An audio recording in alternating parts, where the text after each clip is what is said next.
You done goofed. You done goofed, YouTube. Oof. YouTube done goofed. If it wasn't already apparent, I am not a lawyer. Hashtag not legal advice. But in this video, I will attempt to explain why every anime YouTube video is technically legal under current Japanese law, and how companies like ShowPro and Molebeat use these laws to prey on creators. There is still little hope though. If you stick around to the end, I'll be able to give you some tips and tricks on how to protect yourself as a creator, and possibly ways to circumvent these systems entirely, possibly saving all of anime YouTube in the process. I am the Smuggler, and thank you for joining me in this deep dive into the wonderful world of anime copyright. My main gripe with subculture is this. Large outlets that have access to a broad audience lack the necessary perspective required to report on these subcultures, and members of subculture lack the necessary means and production values to convey their messages to a broader audience. This disconnect is the general problem that any members of subculture face when they try to interact with the general public. It is also the fundamental cause of the cluster we currently find ourselves in. More on that in a bit though. The common grievance among all creators that are affected by companies like ShowPro or Molebeat is that their material falls under the terms of fair use. And most of them certainly do, but fair use is a very strange thing. Like some other creators have pointed out, fair use in the West is not a right. It is rather a defense. Something you can use in your defense when somebody is accusing you of violating their copyright. Inside of fair use, there is a clause that requires all claims to be made in good faith. This is great in theory, but companies don't need good faith when they have more money than you. This all seems very immoral, illegal, and unfair to small creators, and that's because it is. But as long as small creators don't have the money to sue large companies, which they likely never will, the system is here to stay. But there are ways that we can work within it. If you don't believe me, and would like a demonstration, feel free to upload a few videos to YouTube. I'm sure that the appropriate copyright holders would be happy to come and bend you over. But notice how I said fair use in the West earlier. That's because the concept of fair use doesn't actually exist in Japan. What they actually have is something called shinkokuzai. Or, at least for the purposes of this video, that's what I'll be calling it. Shinkokuzai is a type of crime that cannot be prosecuted without a complaint from the victim. And this concept represents one of the core pillars of Japan's intellectual property strategies. Essentially what this means is that everything's fine until the author says it isn't. And this can happen at any time, for any reason. The laws existed in some form since the Meiji Restoration, but recently has been modernized and adapted by the Japanese copyright system. There are tons of other relevant laws and regulations surrounding this topic. I'd encourage you to do some more reading yourself, but I believe that shinkokuzai is one of the primary reasons that YouTubers are currently getting shafted. Allow me to elaborate. With shinkokuzai, no original works are ever given legal protections against litigation from the original copyright holders. Under this concept, all fan-created media, like MMDs, AMVs, critical videos, and even doujinshi, are all technically considered illegal. But no legal action can be taken until the author chooses to do so. This has some very bizarre real-world ramifications. Comiket, one of the world's largest fan conventions, is technically in breach of Japanese copyright laws. But still it exists and grows every year with very little police action or litigation against it. That's because as long as no author or company decides to take legal action against it, the entire thing can operate in this weird legal gray area.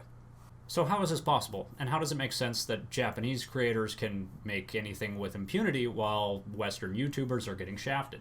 Well, domestically in Japan, the entire thing is just this big, unspoken good faith agreement between fans and creators. And at this point, everything's been going on for so long that changing the status quo is almost unthinkable. As much as a company would like to keep its lollies from being looted, the social backlash just isn't worth it. This plays out across the entire country, and it's so deeply entwined in Japanese culture that trying to dissect it from a Western viewpoint is almost impossible. To us, this just seems like anarchy, like the author is always sitting over the creator's head with an invisible banhammer. While this is technically true, it's very rare that it happens, and this is mostly thanks to Japan's societal norms. But even then, I can still understand some of you wondering why Japan still does this.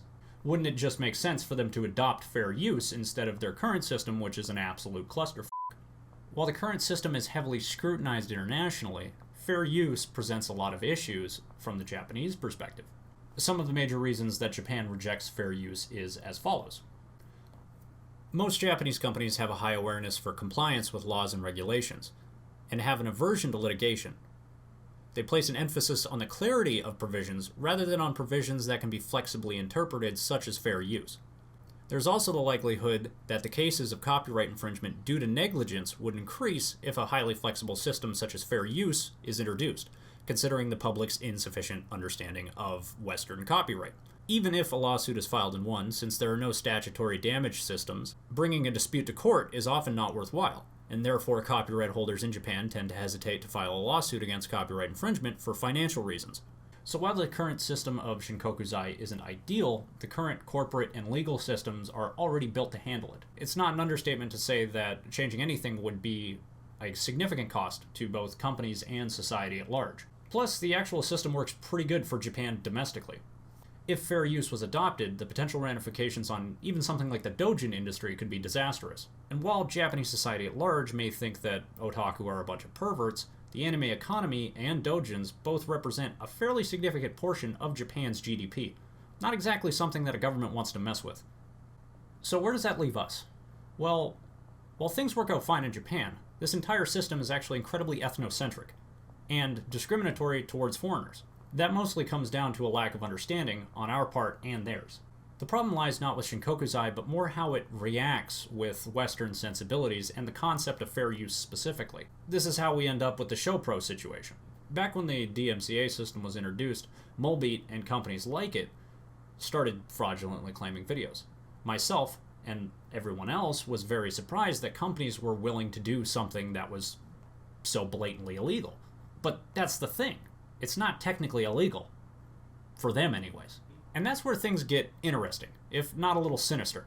See, Molbeat, ShowPro, and companies like it are actually using the DMCA system to enforce Shinkokuzai.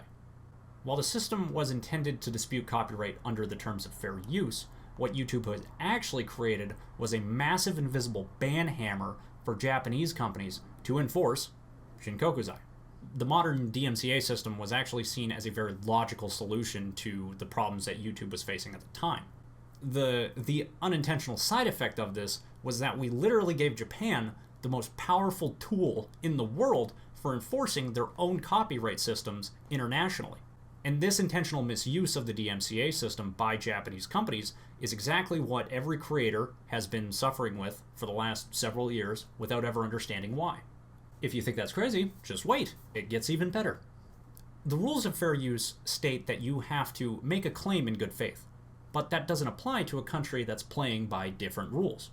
For them, the only thing that they really need to remove your video is the author's permission. See, but here's the fun part. As per licensing agreements, the companies are usually tasked with representing the author legally and enforcing their copyrights. So in a lot of these cases, the original author doesn't even need to be informed, since the company and the author are more or less the same thing as far as international legality and copyright enforcement is concerned. Domestically, Shinkokuzai operates as a good faith agreement that protects the creators. The companies don't enforce the copyright domestically as harshly, and things like Comiket are allowed because the public backlash from Japan domestically would be a bad time. But internationally, they don't need to worry, since no one in Japan will likely care if an anime YouTuber from America ends up getting pegged. This has continued partly because, as foreigners, we don't even really understand how the system works. And even after all of the research I've done, I'm still a little foggy on it myself. But when you take a good faith agreement, and then you add in the corporate profit motive, what you've essentially created is one of the most predatory copyright systems in human history.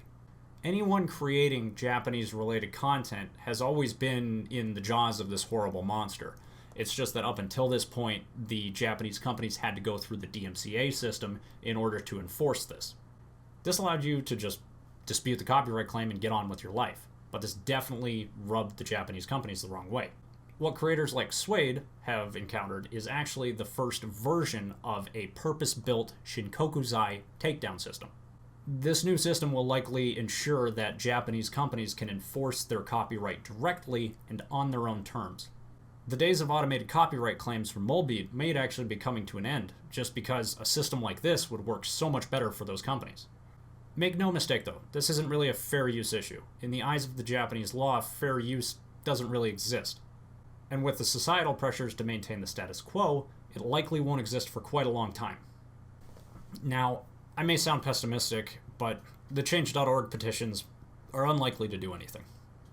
The best case scenario in all of this is that YouTube allows small creators to enable geo-blocking, and that allows us to kind of circumvent the system, but then we still have the old DMCA system to contend with.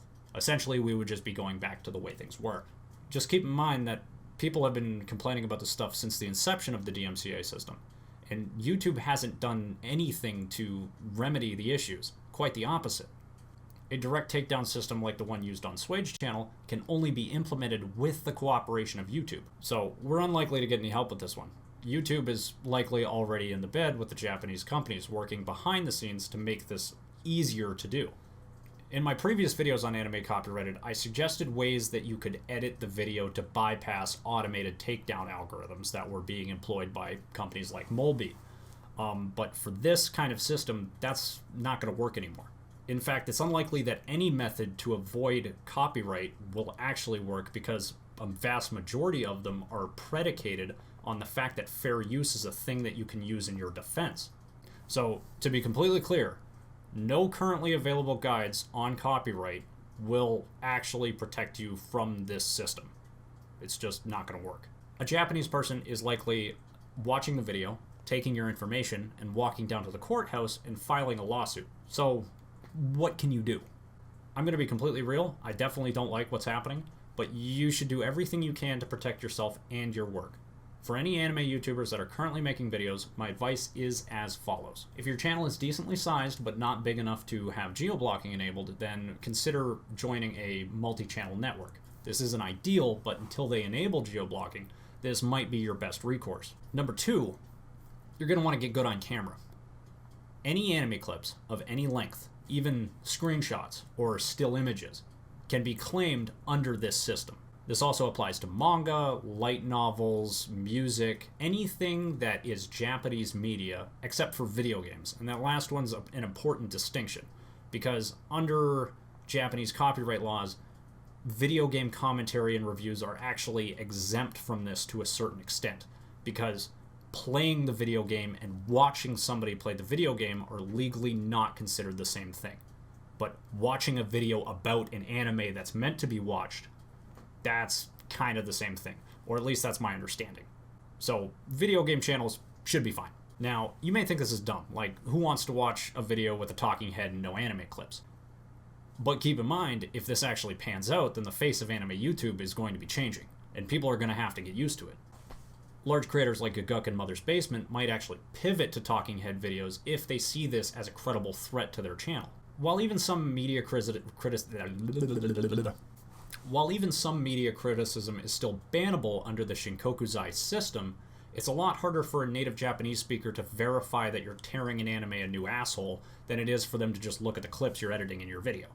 Number 3, set up secondary channels, empty ones, and then this way you can funnel your subscribers to those channels in advance so that if your main channel ever gets the ban hammer, well, you can kind of pick up where you left off with a sizable chunk of your subscriber base still intact. You can try migrating platforms, but even big creators have had a lot of trouble doing that in the past, and it's unlikely to work out in the long term. And number 4, my final piece of advice is fuck it. Completely bypass the Shinkokuzai system. Modern problems require modern solutions, and I am a man with solutions. What I present to you is the smuggler's guide for sticking it to the corporate powers that be. YouTube might be a billion-dollar company, but it's still run by My method is simple, if not a little janky, and I'll preface this by saying this is definitely not legal advice, and this is just some crazy thought experiment that definitely no one should try. So, the Shinkokuzai systems and claims are made on a per-channel basis. So, the one thing it doesn't account for is video split between multiple channels. Let me explain. You have your main channel with all your subs. You do everything you normally do, except when you post a video on the main channel, the only thing that you're posting is the audio for the video that you want to post. It could also be a talking head video. Whatever works. At least then, even if everything gets messed up, people still have a talking head to look at if they're on mobile. You set up a second channel with a different email address and contact information. On the second channel, you upload an unlisted video with all of your anime clips. The video on the main channel will link to this unlisted video, and when the viewer presses play on both videos, the video will sync with the audio and create a single video. Every so often, you create another channel for unlisted videos and carry on. If any one video or channel gets banned or flagged, you shut it down, make a new email, and start a new video channel and re-upload your original video files. On the main channel, all you need to do is update the links to the companion videos in the descriptions.